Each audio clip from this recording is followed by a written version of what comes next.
Welcome to the Dawson Creek podcast. Not with our special guest, Charles Kux-Kardos. Now, on to the show.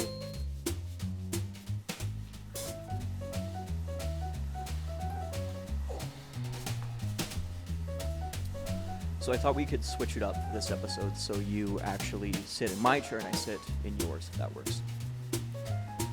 So we'll do that for this episode, and that's how we'll do it.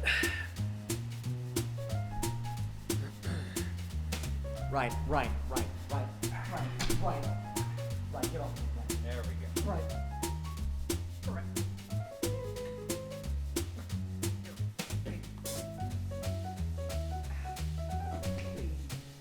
You're a big baby. Ooh, goo goo gaga. Big baby. Goo goo baby, my chair. baby. My chair. Baby. My chair. Stupid baby. Hello and welcome to the Not Dawson's Creek podcast, a show where we interview and highlight irregular yet extraordinary Dawson Creek citizens. Today we have the extreme pleasure of interviewing one of Dawson's most recognizable faces and the former owner of one of its most iconic institutions. Please welcome our guest.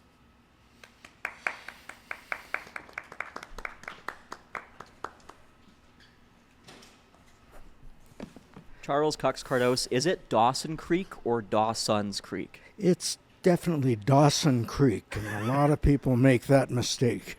So you were the owner of the Alaska Hotel. We'll go a bit more in depth later in the episode about that. But how often did you get that working at the bar? Because I understand it was pretty famous and a lot of people stopped in that were travelers from out of town. So how often did you get the Dawson's Creek comparison? Innumerable times, and especially in my travels, anywhere I go where I say that I'm from Dawson Creek, people will say, "Oh, the TV show," and I say, "No, that's Dawson's Creek."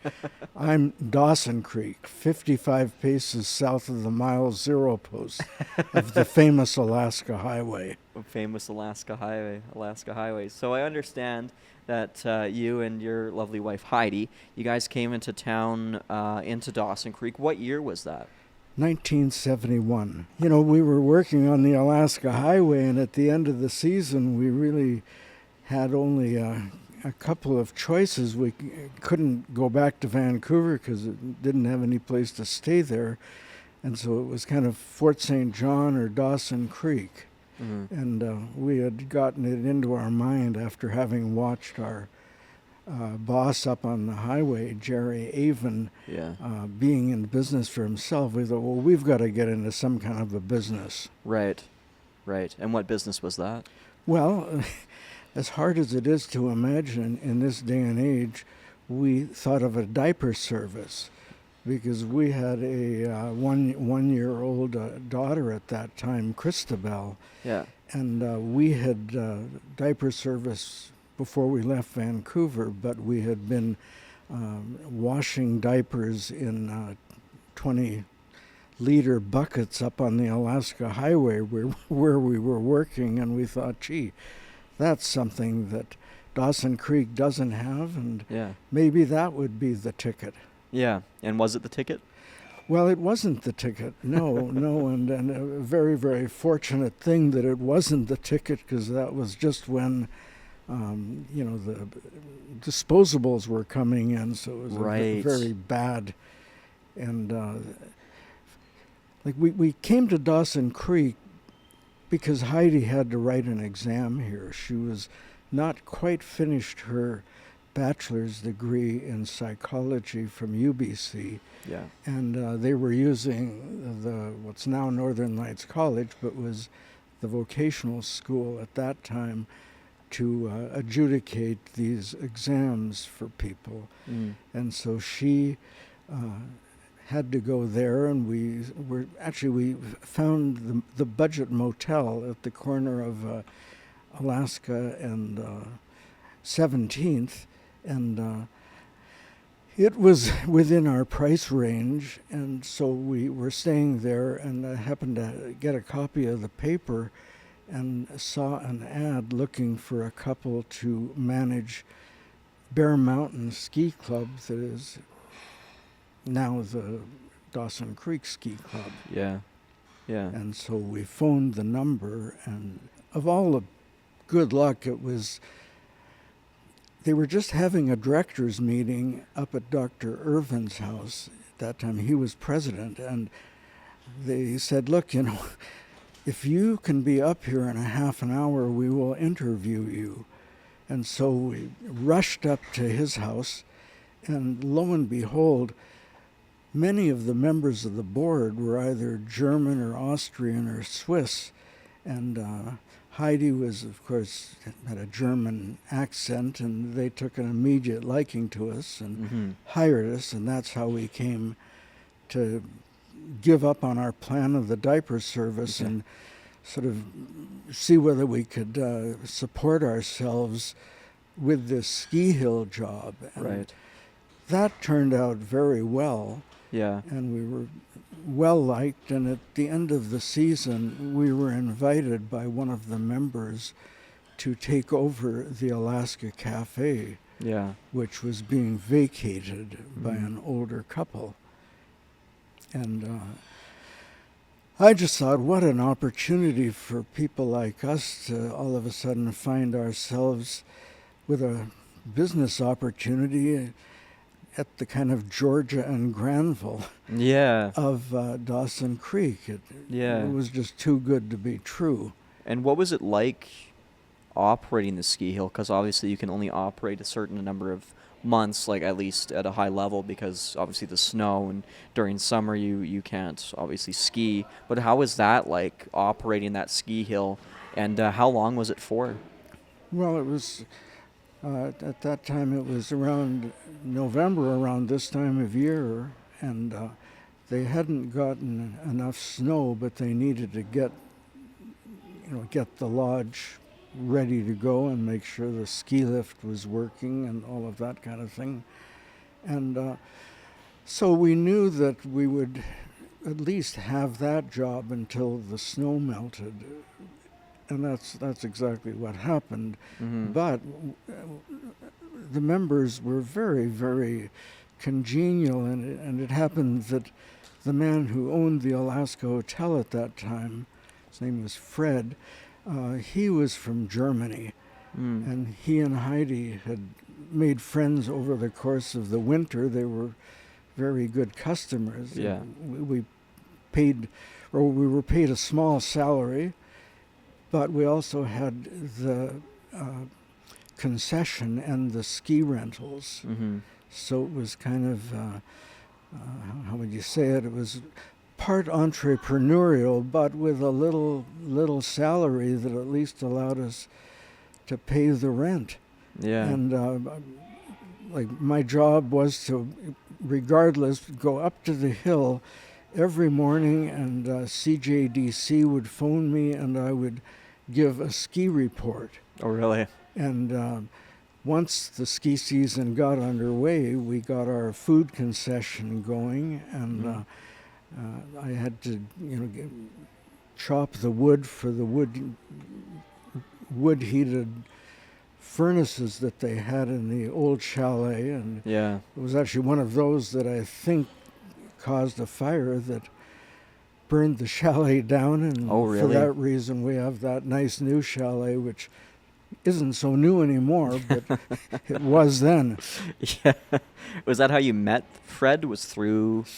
Yeah, through the ski hills. Right. Like And he was- and his wife were skiers. And is that how did the sale and the transfer of the Alaska Hotel go? Did he bring it up one day, or did you notice, or you talk to Fred about it?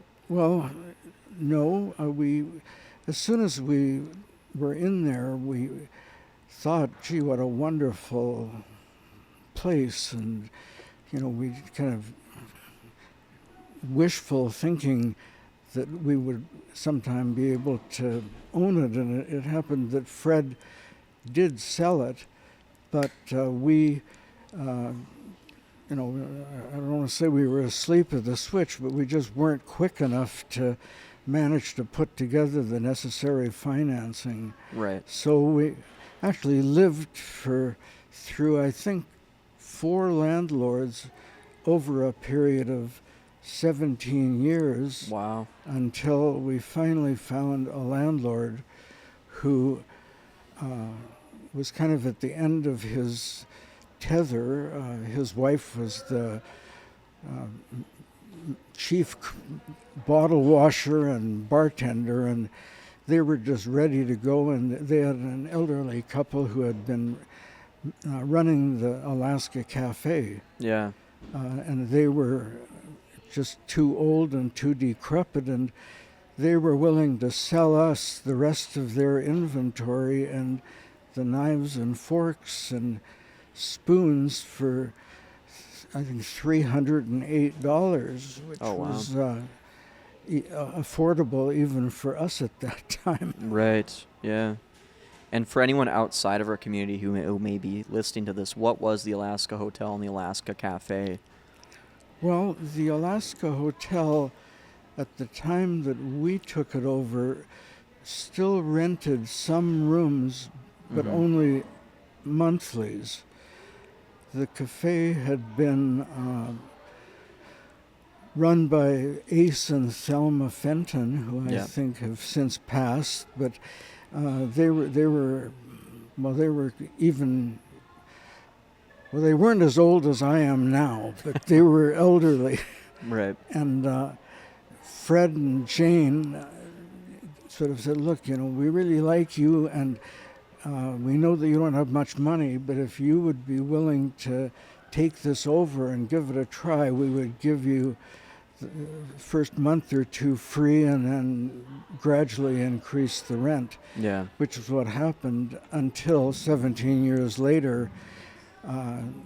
Laurie and his wife Shirley said, yes, if you can take over some of our current debts, we will hold a first mortgage on the hotel. Yeah. And at that time, they hadn't paid property taxes for several years.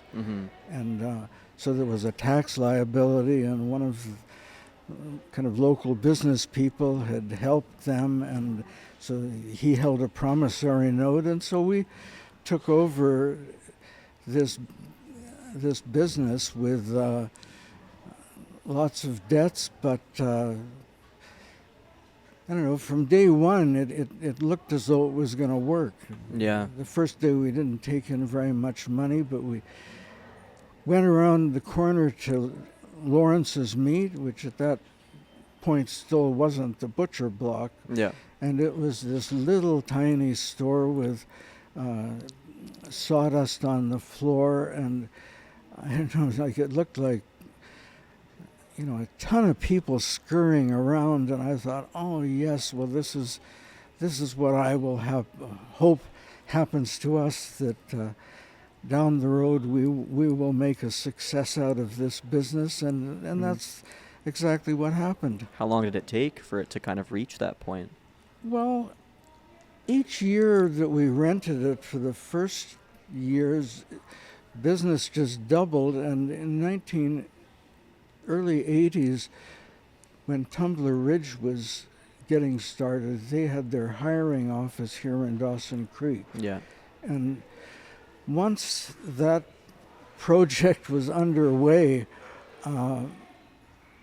we started just operating at full blast. It was a great pleasure. And I think that was one of our record years, was when Tumbler Ridge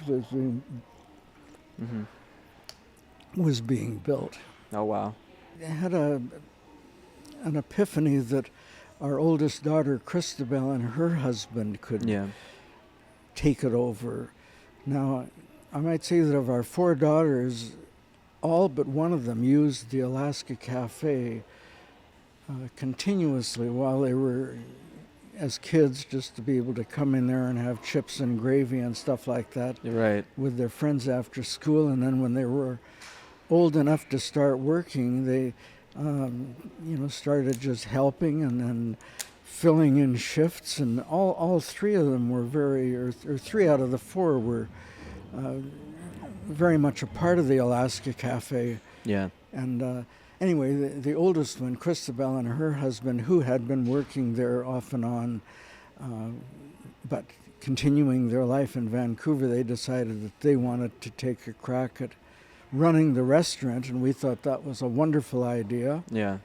But unfortunately for us, that didn't work out. Now, for the city of Dawson Creek, and actually for the village of Pooskupi and Dawson Creek, their failure in the restaurant was a blessing in disguise, because Manny ended up getting a job as deputy clerk for the village of Pooskupi, and then the kind of powers that be in Dawson Creek of the day,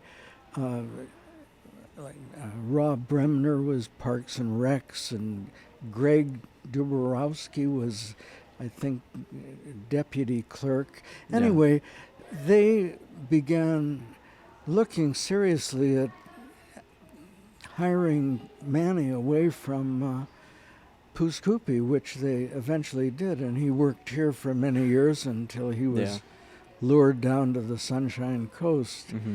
And the pub was doing really well, and we were blessed by having some really good staff for a period. And we were able to enjoy the fruits of our good fortune. Yeah. And so you enjoyed the fruits of your labor for a number of decades. What was that like to provide that sort of environment for people in the town, and to provide such a welcoming atmosphere? Because that's what I've been hearing about. I was too young, and so was Ryan, to actually go to the Alaska Cafe and Alaska Hotel. But how did that feel to provide that to the community?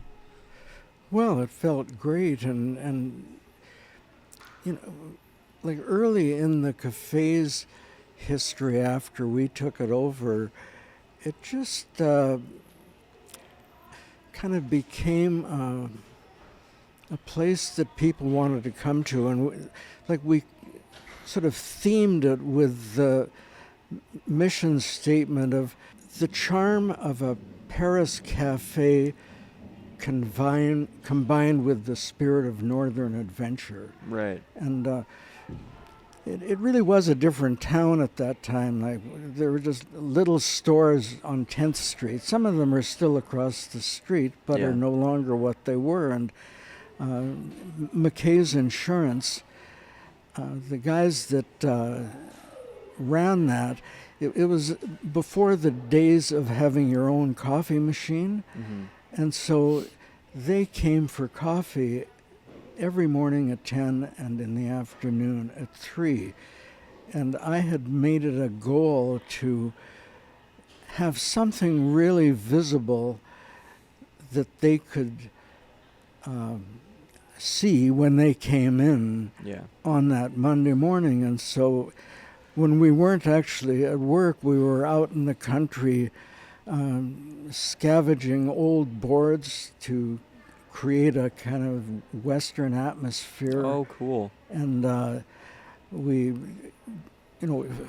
bought some old furniture, and I refinished it. And so every Monday they would be kind of asked, okay, so what have I done this week? And gradually the place became the stage set that it always was from that time on. Right. And of course the hotel and pub, once we got it, that living museum was carried on. I mean, we had the benefit of inheriting some really lovely furniture and paintings, and my uncle Ladislas Kardos was a pretty well-known Vancouver painter and painter of pictures, and so we had a ever-growing collection of his paintings, and it just came to be a place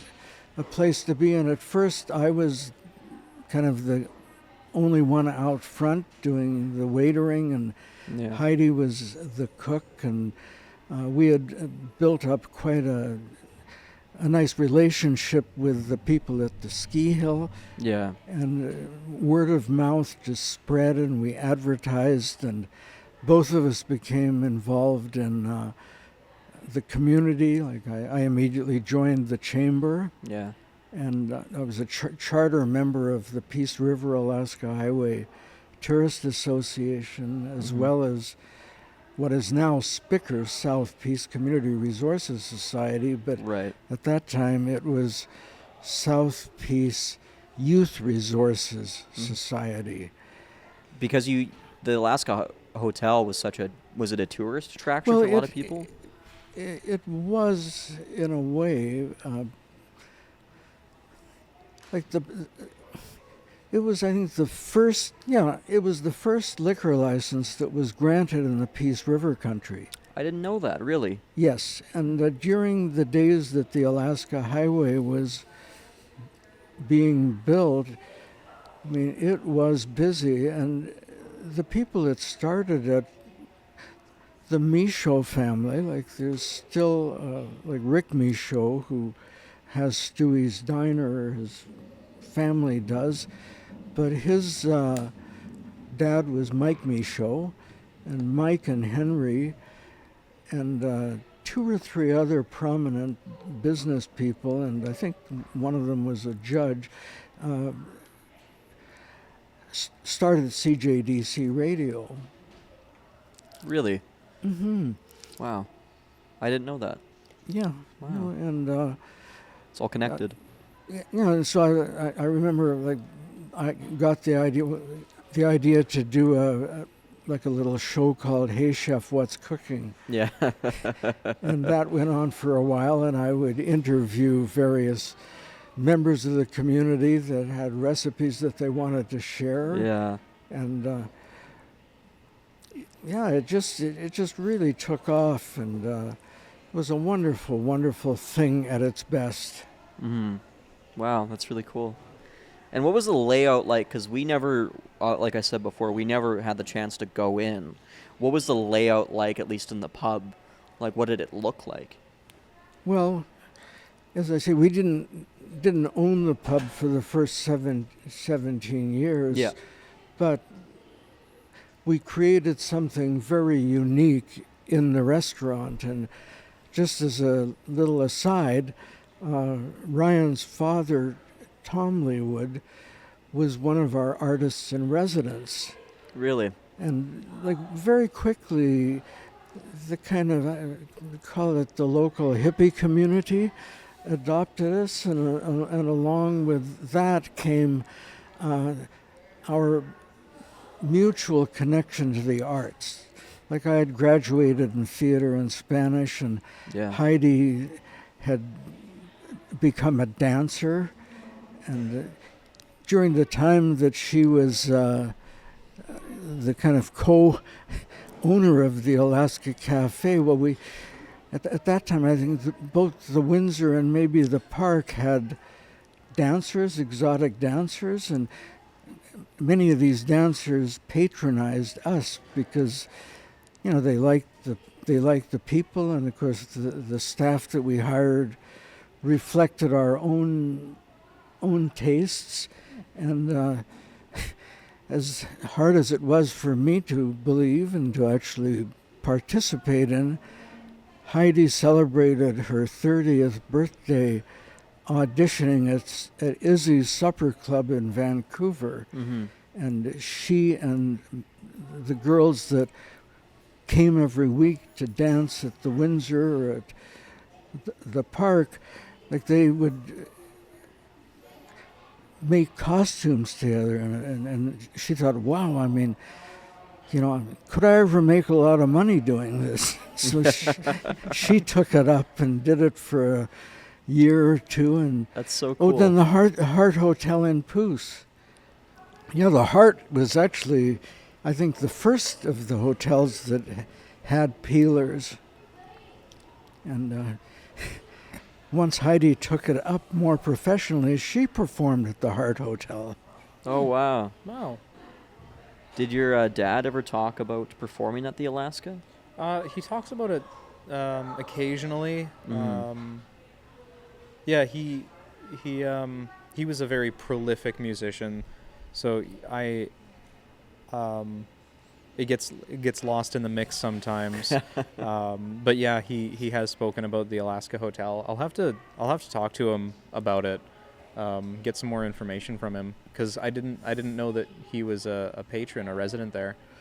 Yes, yeah, I don't know. I don't think that he was the first one, but over the course of this 17 years, we had kind of lots of performers, and like Heidi and Joanne Folk. At that time, Joanne was married to the guy that was the editor of the Block News of the day, and she and Heidi started a conservatory of dance at Northern Lights College. But prior to that, they had something they called the Northern Lights Dancers. And after Joanne moved on, Heidi continued, and the Northern Lights Dancers appeared at Expo 86. And I had gotten involved. I had become really fascinated by a Hudson's Hope character named Dudley Shaw. Yeah. And ended up writing this kind of neat little thing called The Spirit of Dudley Shaw is Alive and Well in the Peace River Country. And you can see Dudley Shaw's cabin, I think, at the museum in Hudson's Hope. But I became very fascinated with him, and we had some just wonderful times. And I think that your dad must have been artist in residence there for at least a year. Wow. And then Shelley Mowat, she was a young, talented person, and Shelley's she great. became an artist in residence. And then William Brookfield, who wrote the Alaska Waltz on a keyboard in one of the rooms at the Alaska Hotel. Really? Wow. William Brookfield, I mean, he's got to have been one of the top ukulele players that the Kootenays produced, and he also played keyboards and had a lot of very interesting and wonderful things. Like Heidi and Joanne started a belly dance group, and so the belly dance group performed at the restaurant, and it was amazing. Like when we first took over the restaurant, it had 2 horseshoe counters with stools, and we fairly quickly decided that we could create more of the old world charm part of it if we got rid of the horseshoe counters, and then some of the old lumber and logs that we scavenged for the decor. We just had to get rid of the horseshoes, and we just turned the space into into something that people would come from Europe or from San Francisco or New York, and they'd say, "Wow, I didn't expect to find anything like this here." And then one of the salesmen who I made friends with, because he'd come in for dinner, and he'd very often be the last person to leave, and he was the one that, you're so close to the mile zero post. Let me give you a really good idea, and that is to call your location 55 paces south of the mile zero post. And so that's what I did. And, I remember then Lloyd Glibbery, who worked for Pacific Western Airlines in those days, they started a air transport thing for live crab. Oh, really? And it was a big deal. And so Lloyd said, look, there's been some restaurants that have participated in this promo with Pacific Western Airlines, where we'd fly the live crab up and you would have an all-you-can-eat crab feast. Oh, and, cool. the airline would then sponsor a trip to Vancouver where we would provide the airline tickets, and when they got to Vancouver, they'd be put up at the Georgia Hotel, Yeah. and the company that supplied the crab from the East Coast to the West Coast, they would give the winners of this draw a day out on a boat, on a crab boat, to Right. see it, and it was a very amusing draw, and of course, then we got our own liquor license somewhere along the way. Like when we first rented the restaurant, we didn't have a liquor license, and Right. that was a bit of a problem, and I think probably some people just had their own liquor, and we just supplied the mix, but then we were able to get our own liquor license, and then that turned the whole thing into a whole new show. That's crazy. That's so cool. That's so cool. And we were talking to Patty from the Rolla Pub, and she brought up something similar and talking about the pub, and that she would go to antique stores and all this sort of stuff and grab old photos from the area and put it in there, and it would make the space feel more comfortable, and it would make the space feel more lived in, and people would feel that comfortability and want to stay there longer. And do you think that Alaska, the restaurant, it carried that sort of positive environment because of all those items that were in there? Well, very, very much so. But ultimately, in the hospitality business, I mean, failing poisoning people or, Yeah. really, really bad things. It's the staff. It's the hospitality experience that builds the business. Mm. Yeah. No, absolutely. And actually, Patty, I mean, like Heidi and I, when we had time, we would run out to the Rolla Pub on one of the motorcycles if the weather was permitting, and we'd play shuffleboard, and I wrote a poem called Reflections Over a Shuffleboard Table, and it was that shuffleboard table at the Rolla Pub that Oh, really? I was referring to. Really? And let's touch upon that a little bit, because not only were you the owner and you're such a recognizable face and figure in our town, but you're also a writer as well. So what do you write normally, Charles? Well, I began by, as a kid, like writing little stories, and then I discovered poem.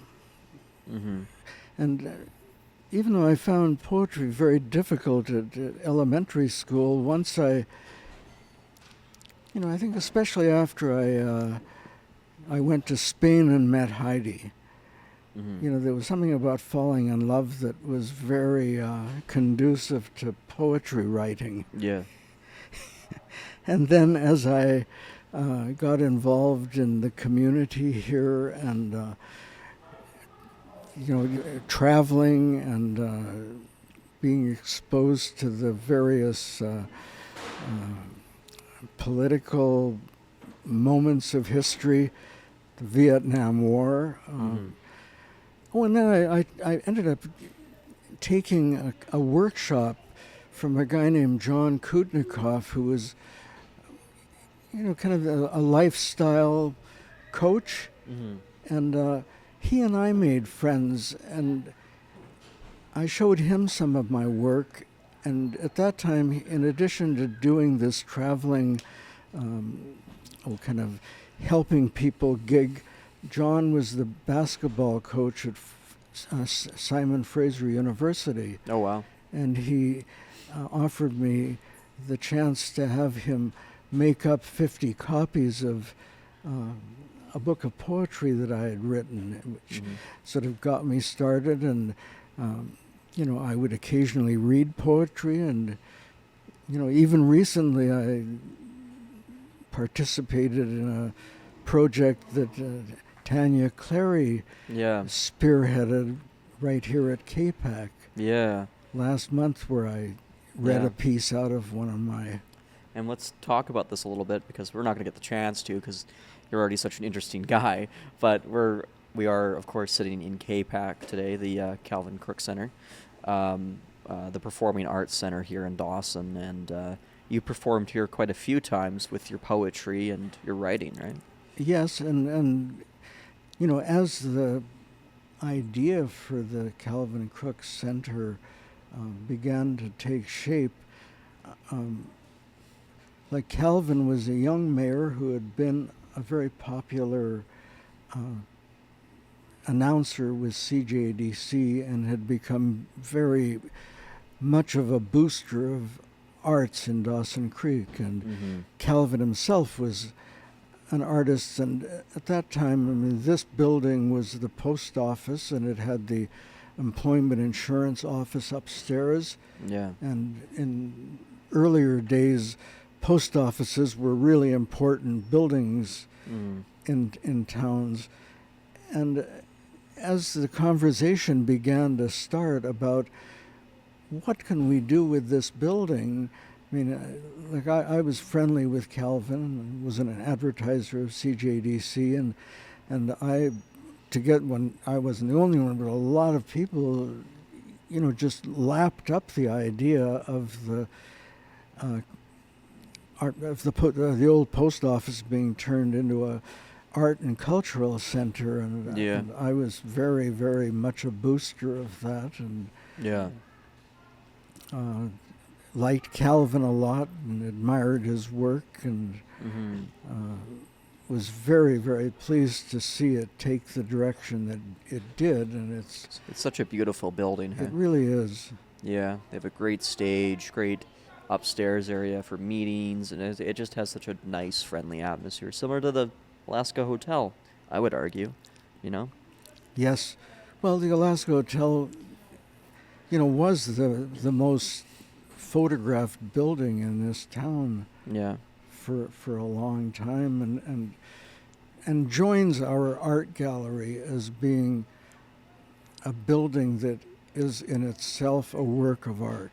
Yeah, just like the outside Yes. decoration and that artwork, it was just it just popped. Like you know? a dear friend of mine who had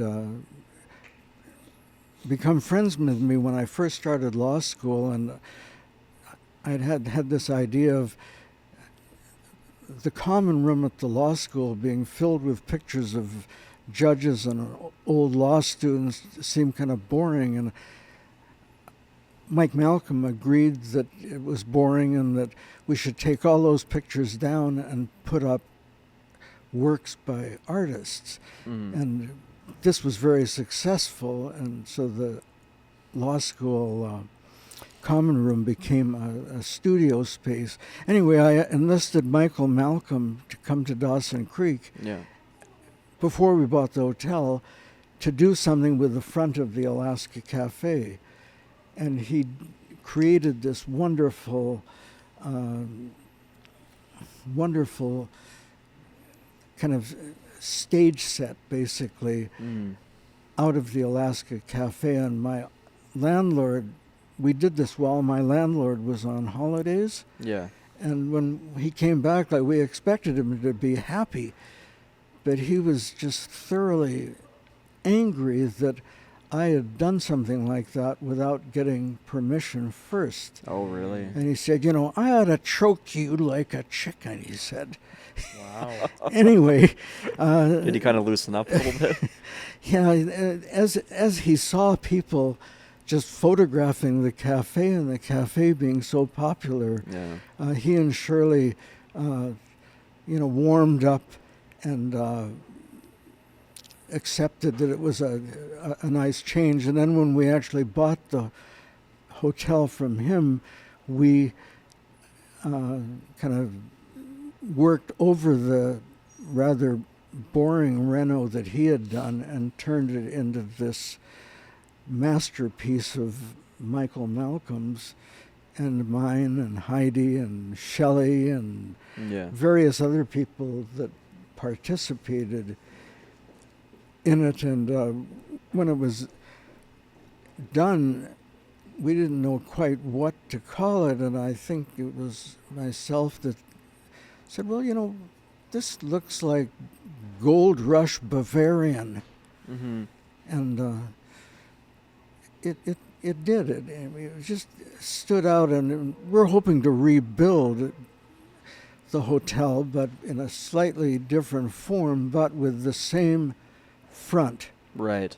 You go through these different decades, and you're seeing all these people, and you have all these wonderful things, and we come to what year did the fire start? Well, there were actually 2 fires, but the first one, I think, only burned down Brass Scissors. But the second one, which was the big one, it was September, was it the 14th, 2012. 2012. Oh, really? And I was out in Pooskoopi doing something and got a call from the hotel saying that it was on fire, and I rushed back into town, and the fire department was, busy attempting to spray it down, and then there was a certain point at which they just decided that it had used an awful lot of water, and that if they were going to save the Chamber building, which is right there on the Mile Zero Plaza, that they had to let the Alaska Hotel go, and so they quit trying to save it. Mm-hmm. That's just terrible.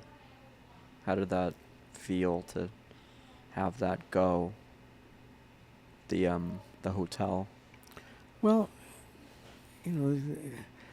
I'm pretty much of a fatalist, and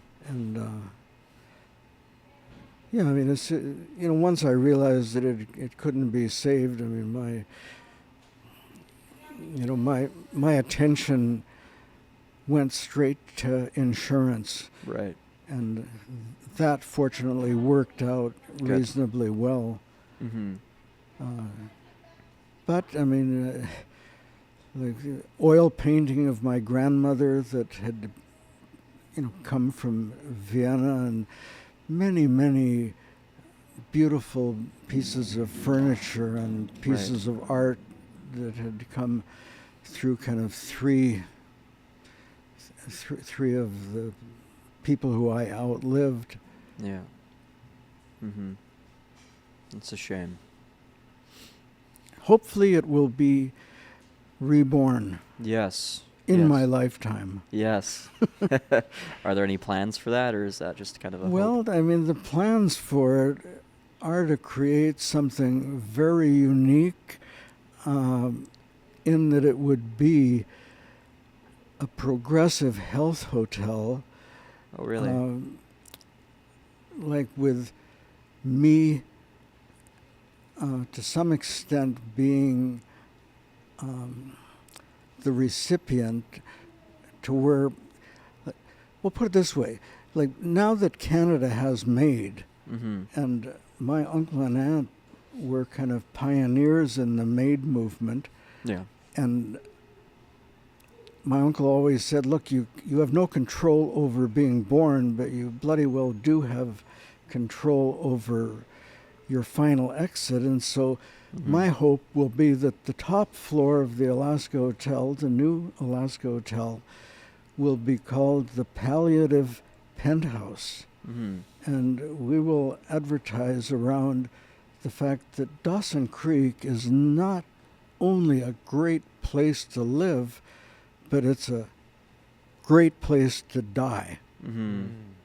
And so the lowest floor of the hotel would be kind of recreational and, something where there'd be some greenery and, perhaps a little bistro where you could, have a drink. And then the next floor would be intermediate care, and the next floor would be extended care.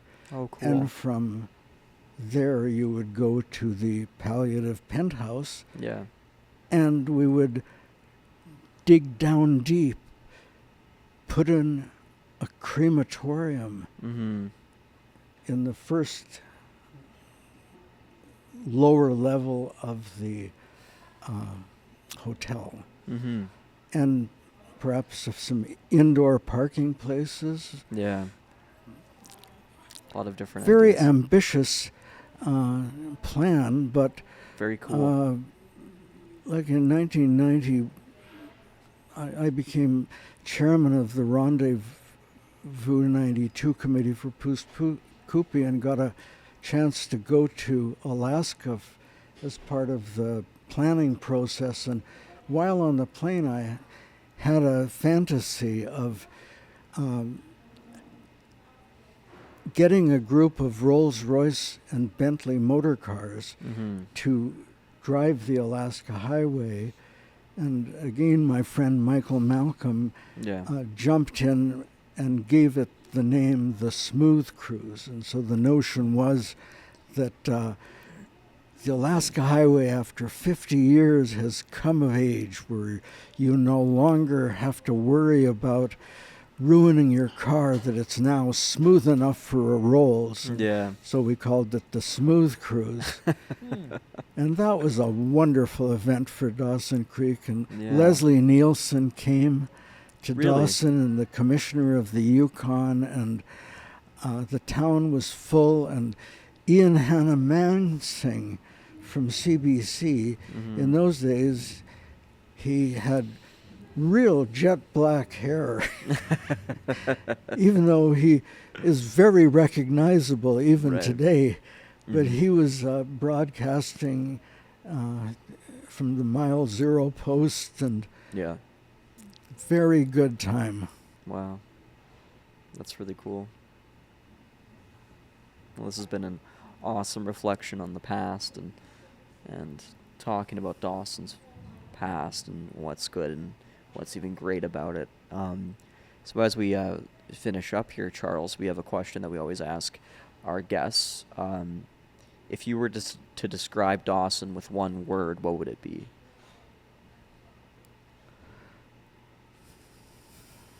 Terrific. And why is that? It's just a great place to live, a great place to bring up kids, great place to become a senior citizen. I mean, I find it so wonderful that my house is only 5 blocks from where the Alaska Cafe was, so that one could walk. The ski hill where we got our start in Dawson Creek, I can be on Bear Mountain in 10 minutes from my house. I don't know, I think it was Mayor Wayne Dolan that first kind of adopted the motto, Dawson Creek, the place to live.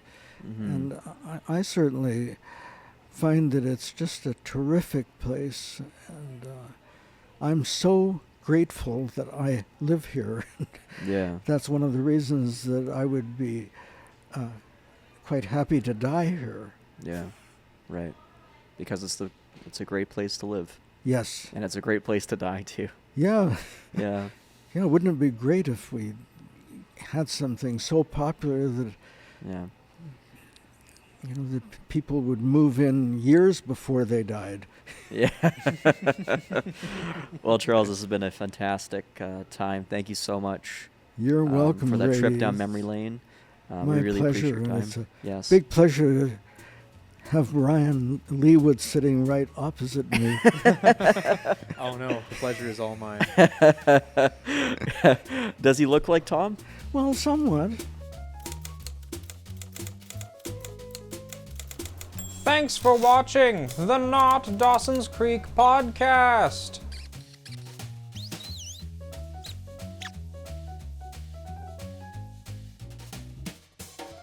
Directed by Grady McTavish.